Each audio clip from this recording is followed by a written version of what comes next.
صل على محمد وآل محمد اللهم صل على محمد وآل محمد اللهم صل على محمد وآل محمد. அஸ்ஸலாமு அலைக்கும் வரஹ்மத்துல்லாஹ். அல்லாஹ்வுடைய கிருபையினால அந்நஹ்வுல் வாலிஹ் அப்படிங்கிற கிதாபை நம்ம படிச்சுக்கிட்டு இருக்கிறோம். இப்போ அதில் ஒரு புது பாடம். இந்த போர்டில் காணப்படுகின்ற 6 கலிமாக்களும் ஹர்ஃபு. இவைகள் ஹர்ஃபு என்று சொல்வார்கள். இன்ன, அன்ன, க அன்ன, லாக்கின்ன, லைத்த, லஅல்ல. இந்த 6 ஹர்ஃபுகளும் இஸ்மில் மட்டுமே நுழையும். ஃபேல்ல நுழையாது, ஹர்ஃப்லேயே நுழையாது. இந்த 6 ஹர்ஃபுகளுக்கும் ஒரு இஸ்மு தேவை, ஒரு கபர் தேவை. இந்த 6 ஹர்ஃபுகளும் இஸ்முக்கு நசபு செய்யும், கபருக்கு ரஃபஅ செய்யும். இந்த 6 ஹர்ஃபுகள் இன்ன, அன்ன, க அன்ன, லாக்கின்ன, லைத்த, லஅல்ல, இந்த 6மே ஹர்ஃபுகள். இது இஸ்மில் மட்டுமே நுழையும், இஸ்மில் மட்டும்தான் நுழையும். ஃபேல்லையோ ஹர்ஃப்லையோ நுழையாது. இந்த 6 ஹர்ஃபுகளுக்கும் ஒரு இஸ்மு தேவை, ஒரு கபர் தேவை. இந்த 6 ஹர்ஃபுகளும் இஸ்முக்கு நசபு செய்யும், கபருக்கு என்ன செய்யும், ரஃபஅ செய்யும். இதுக்கு உதாரணங்கள் குர்ஆன் ஹதீஸ்ல ஏகப்பட்ட உதாரணங்கள் கூறப்படுகிறது. முதல்ல நம்ம கிதாபில் உள்ள உதாரணங்களை பார்ப்போம்.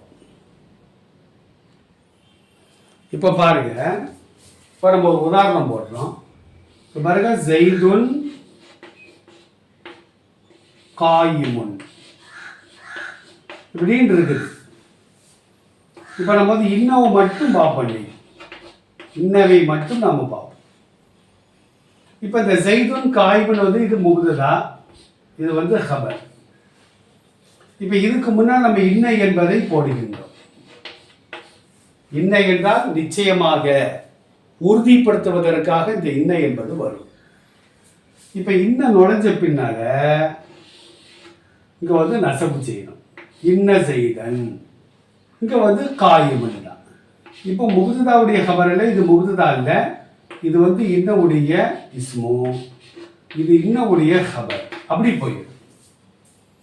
அப்ப இன்ன ஸைதன் காயிமுன், நிச்சயமாக ஸைது நிற்கக்கூடியவனாக ஆகிவிட்டான், நிற்கிறான். நிச்சயமாக ஸைது நிற்கிறான்.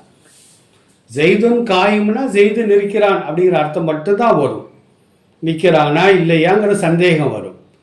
இன்ன போடும் பொழுது உறுதி கிடைக்கும். நிச்சயமாக ஸைதாகிறவன் காயிமுன், அவன் நிற்கிறான். அப்ப இன்ன நுழைஞ்ச பின்னால ஸைதுன் என்பது ஸைதன் என்பதாக மாறிவிடுகிறது. காயிமுன் என்பது இன்னவுடைய ஹபரா பெயரும். முப்ததாவுடைய ஹபர் நம்ம என்ன செய்ய மாட்டோம், சொல்ல மாட்டோம். அடுத்து பாருங்க, அல் பைத்து,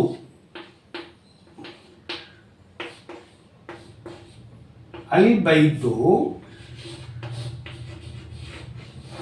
வாசிஉன், வீடாகிறது, விசாலமானது.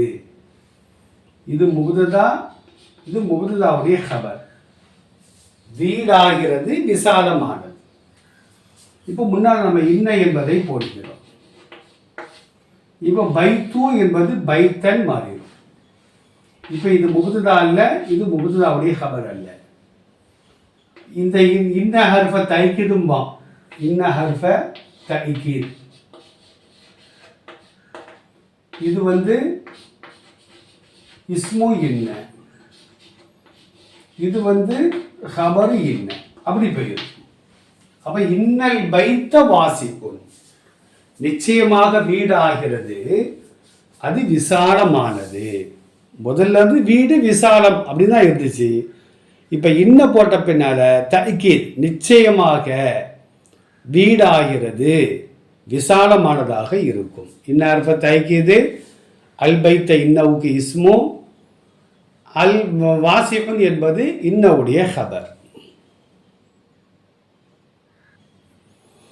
அடுத்து பாருங்க,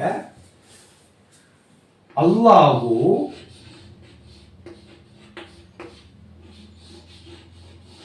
ஜமீலுன். என்ன அர்த்தம்? அல்லாஹ்வாகிறவன் அழகானவனாக இருக்கும். ஜமீல் அப்படின்னா அழகானவன்.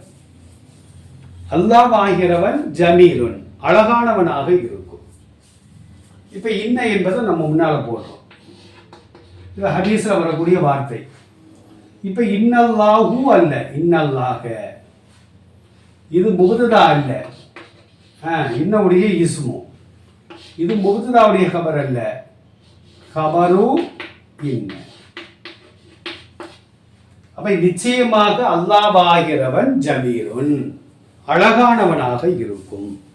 இன்ன ஹர்ஃப தய்கீது அல்லாஹ் இன்னவுக்கு இஸ்மு, ஜமீலுன் இன்னவுடைய ஹபர். இன்ன ஹர்ஃப தய்கீதுன்னு சொல்லணும். குர்ஆன்ல பாருங்களேன், அல்லாஹு தவ்வாபுன்,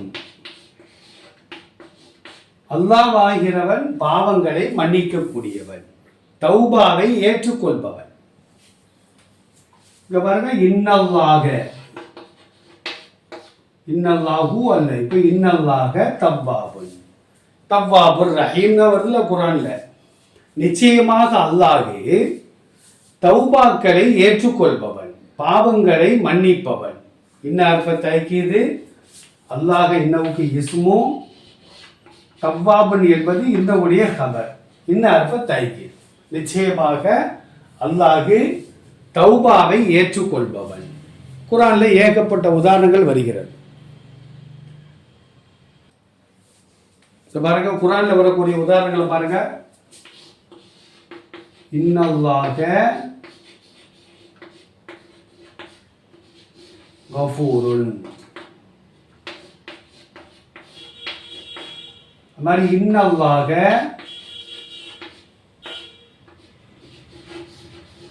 அலீமுன், நிச்சயமாக அல்லாஹ் யாவற்றையும் அறிந்தவன். இந்த மாதிரி உதாரணங்கள் குர்ஆன்ல ஏகப்பட்ட உதாரணங்கள் வருகிறது. அதையெல்லாம் நாம் என்ன செய்யணும்? எடுத்து பார்க்க வேண்டும். இன்ன என்பதற்கு குர்ஆன்ல ஹதீஸுகள்ல பல உதாரணங்களை அல்லாஹ்வும் சொல்லுகின்றான், நபி ஸல்லல்லாஹு அலைஹி வஸல்லம் அவர்களும் சொல்லுகிறார்கள். ஆக இன்ன என்பது இஸ்மில் மட்டும்தான் நுழையும். அதுக்கு ஒரு இஸ்மு தேவை, ஒரு ஹபர் தேவை. இஸ்முக்கு நாம் நசபு செய்ய வேண்டும், ஹபருக்கு நாம் ரஃபு செய்ய வேண்டும். இதுதான் இன்னவுடைய சட்டம். இன்ஷா அல்லாஹ் அடுத்தடுத்து மற்ற உதாரணங்களை நாம் பார்ப்போம். அல்லாஹ் நல்ல விளக்கத்தை தருவானாக. அஸ்ஸலாமு அலைக்கும் வரஹ்மத்துல்லாஹி வபரகாத்துஹு.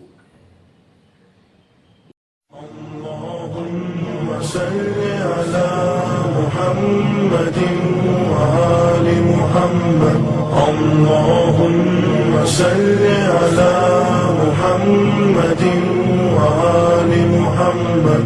اللهم صل على